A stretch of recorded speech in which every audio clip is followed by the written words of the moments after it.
Orang Bangla ya?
Assalamualaikum warahmatullahi wabarakatuh.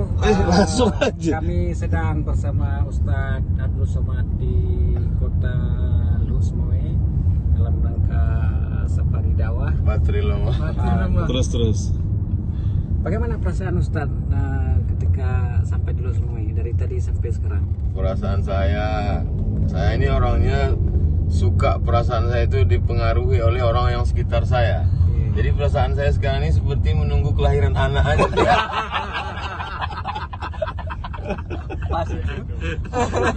Istana ya Rob.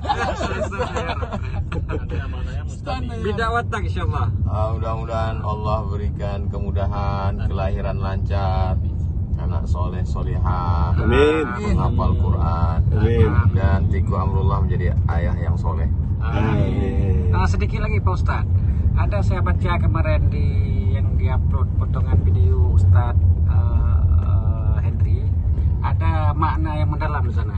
Ya. Lebih baik sekali bertemu daripada banyak bertemu tapi tidak mana. Pemahamannya bagaimana? Seperti hubungan kita selama ini. Kita memang ketemu setahun kadang 3 kali atau sekali di Aceh, tapi berkesan luar biasa. Alhamdulillah. Luar biasa. Ya, semoga sampai ke jannah insyaallah. Amin. Amin. Ya, tak usah lama-lama nanti ketagihan. Oke guys, assalamualaikum.